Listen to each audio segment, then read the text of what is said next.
Here's the truth that frustrates every talented person who has ever lost to a lesser competitor. In your market, being known consistently beats better and unknown. The familiar option wins again and again, even when it's not the best option.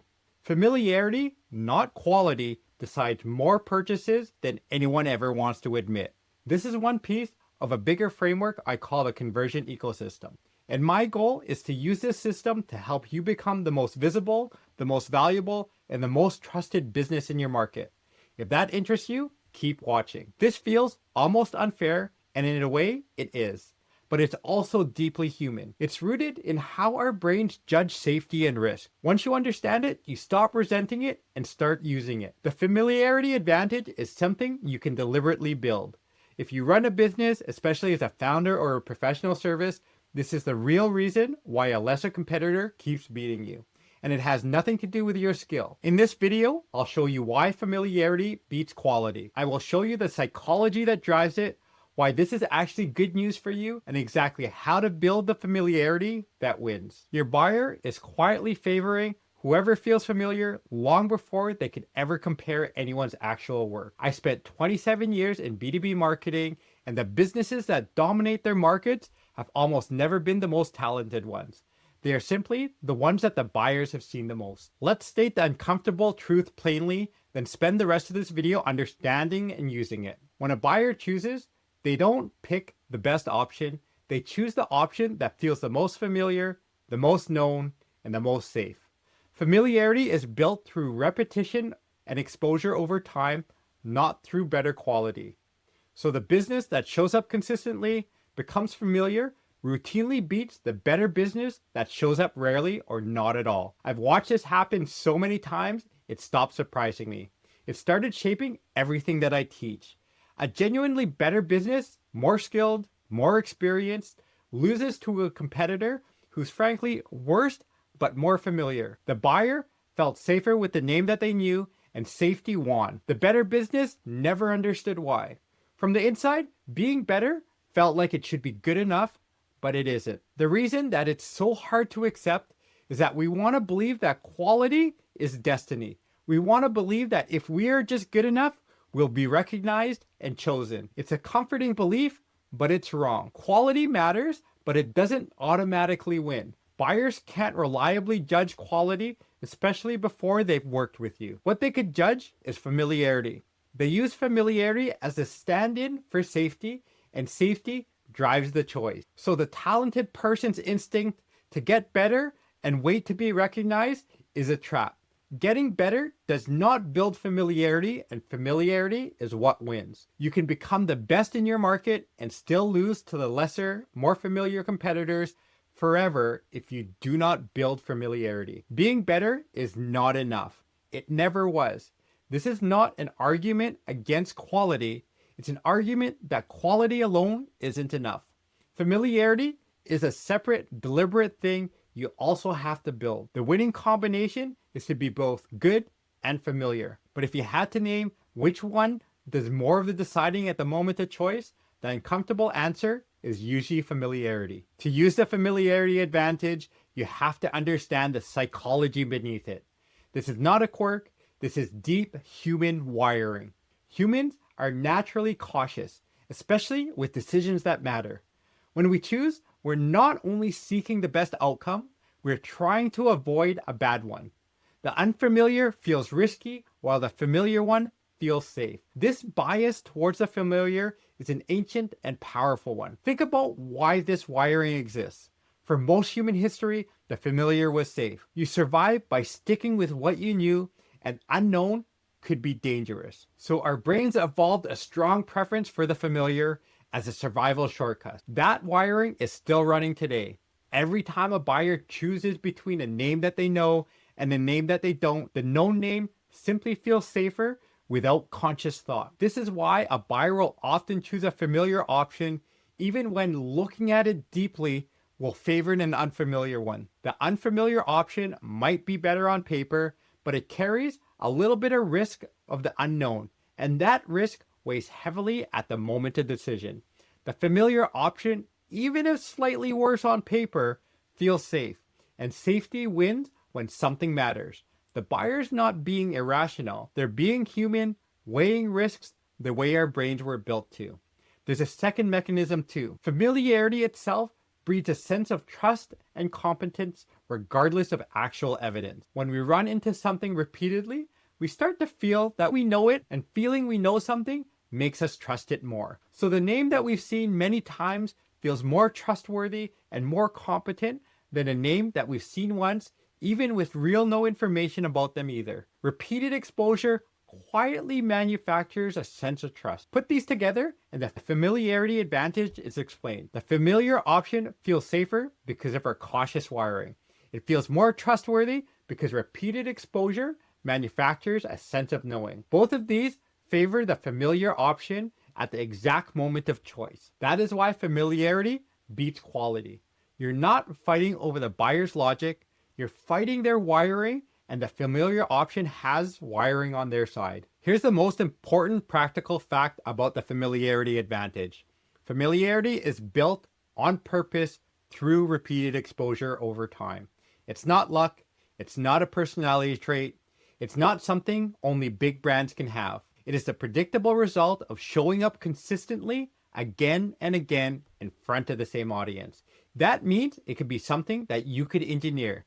The mechanism is simple repetition. The first time someone runs into you, you're a stranger. The second time, faintly recognizable. By the 5th or 10th time, you're familiar. By the 20th, a known presence in their world. Each exposure adds a little bit of familiarity, and that familiarity builds up. There's nothing mysterious about it. It is a steady result of repeated, consistent presence. Show up enough times and you become familiar almost mechanically. This is why consistency matters more than brilliance for building familiarity. A single brilliant appearance builds little familiarity, and familiarity comes from repetition, not from one impressive moment. A steady stream of ordinary but consistent appearances builds far more because each one adds up. The business that shows up reliably week after week becomes familiar. The business that shows up brilliantly but rarely does not. Here's the key strategic insight. Because familiarity is built through repetition, it favors whoever's the most consistently present, not whoever's the best. This is exactly why known beats better. The merely good business that shows up consistently builds up familiarity. The better business that shows up occasionally does not. The consistent one wins the familiarity, and the familiarity wins the choice. Consistency, not quality, is what builds the deciding advantage. This should be freeing because it means that the familiarity advantage is available to you no matter your size or your budget. You don't need to be the best or the biggest. You need to be the most consistently present in front of your specific audience. That is doable for almost anyone who's willing to commit to showing up reliably over time. Familiarity is not won by the powerful. It's won by the consistent. Let's connect familiarity with how buyers actually decide. It works at two critical points. The first is the shortlist. Remember, buyers build a shortlist from memory when a need arises. Familiarity is what decides whether you surface from that memory. The more familiar you are, the more likely your name comes up when the buyer reaches in. Familiarity is, in large part, what gets you on the shortlist. This is the core mechanic behind what I call buyer shortlist positioning.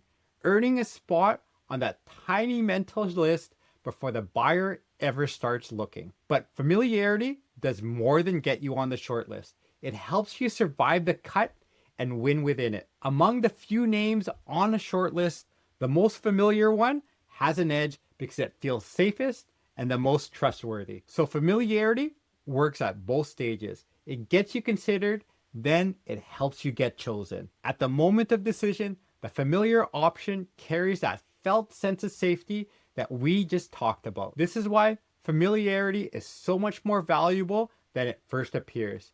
It's not just about being recognized, it's about the force that gets you onto the shortlist and then helps you win it. The same advantage stacks across both decisive stages. A familiar business has a structural edge from the very start of the buying process all the way throughout the final choice. Compare this with an unfamiliar but better business. It struggles to make that shortlist because it does not surface readily in memory. And even on the rare occasions it does make the list, it's at a disadvantage at the decision point. Unfamiliar feels riskier than the familiar competitors, so it loses at both stages.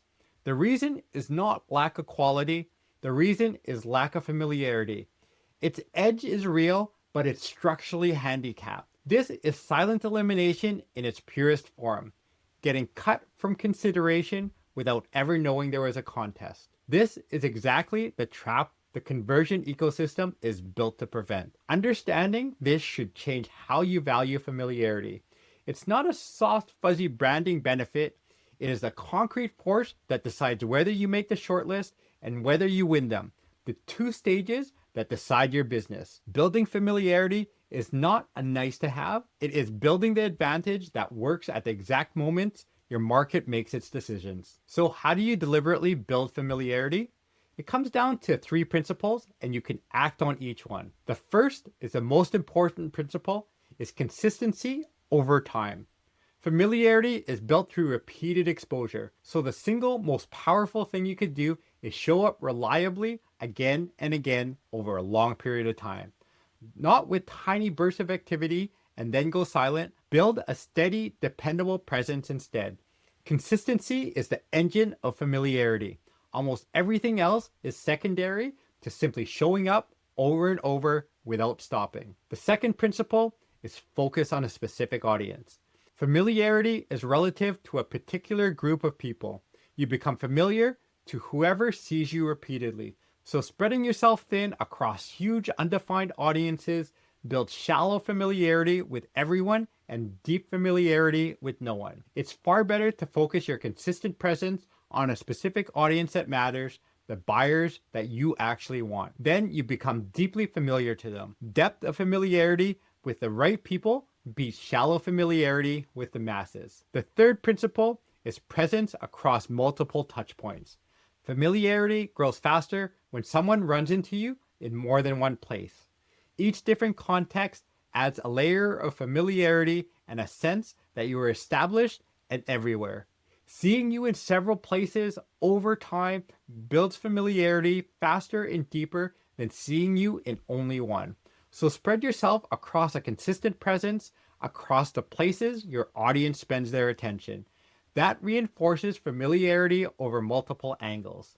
Notice how these 3 principles work together. Be consistently present, focus on a specific audience, and multiple touch points over time. That combination is a familiarity building machine. The idea is simple. The execution takes patience and discipline because familiarity builds up slowly and rewards persistence. The businesses that win the familiarity advantage are simply the ones who commit to this and keep going long after others would quit. This is a connection to everything else in marketing. A consistent content presence builds familiarity. Showing up across platforms builds familiarity. Staying present over years builds familiarity. All the work of being visible is, at a deeper level, the work of building familiarity. And that is the work of building the advantage that wins shortlists and decisions. When you show up consistently, you're not just being seen, you're building up the familiarity that quietly decides who wins. I want to address the hardest part of the familiarity advantage honestly, because this is where most businesses fail. It takes time and it tests your patience. Familiarity builds up slowly. In the early stages, you'll show up consistently and see little obvious reward because you have not built up enough exposure to be familiar. This is a discouraging phase where most businesses quit, deciding that it's not working. There's a name for this exact shape. It's called the compounding visibility curve. The first 90 days almost always feel like nothing's happening, right before the curve starts to bend upwards. But it is working. Every exposure during the quiet early phase adds a small amount of familiarity. It's building towards a threshold that you haven't reached yet. The lack of visible results is not failure. It's the necessary build-up phase. The businesses that win the familiarity advantage are the ones who keep showing up through this quiet period. They trust that the familiarity is building even when they can't see its effects. And then something shifts. Once you build enough exposure, the familiarity starts to pay off, and it payoffs in ways that snowball. Buyers begin to recognize you, feel that they know you. It surfaces your name, and they choose you because you feel safe and familiar. The advantage that built invisibly for so long suddenly becomes visible and powerful. The slow buildup reaches a tipping point, and the familiarity that was quietly building begins to win you business. That is why the familiarity advantage is a long game, and it's why it's such a durable advantage once it's built. It takes patience and persistence to build, which means most competitors will not do it. Most competitors will quit during the quiet phase. So the ones that stick with it end up with a familiarity advantage that few could match, because a few were willing to sit through the long buildup required to get there. The difficulty of building it is exactly why it makes it defensible. So commit to the long game, show up consistently, focus on your audience across multiple touch points. Keep going through the quiet early phase when it feels like nothing's happening. Familiarity is building up. In time, it becomes the advantage that wins you shortlists and decisions. Meanwhile, better but less patient competitors keep wondering why the market prefers the names that are simply known. Let's put everything together. Buyers don't reliably choose the best option, they choose a familiar one, because familiarity feels safe and manufactures a sense of trust. Our cautious wiring favors the safe choice at the moment of decision. So known consistently beats better but unknown. Quality alone without familiarity routinely loses. Familiarity is built, not born, through repeated exposure over time. That means it favors whoever is most consistently present, not whoever's the best. It also means it is available to anyone who's willing to show up reliably. It works at both decisive stages. It gets you onto the shortlist by surfacing in memory. It helps you win the shortlist by feeling the safest. You build it through consistency, focus on a specific audience, and a presence across multiple touchpoints. Sustain it patiently through a quiet early phase until it tips into a powerful, durable advantage. So stop waiting for your quality to be recognized. Build familiarity on purpose, show up consistently over the long game, become the name your market knows, because the name that they know is the name that they choose. This is one piece of a larger system, the conversion ecosystem. And every video here builds on another part of it with more depth waiting in the description. Remember, the most visible, the most valuable, the most trusted business in your market wins. The whole point of the conversion ecosystem is to build that system for you so you become all three.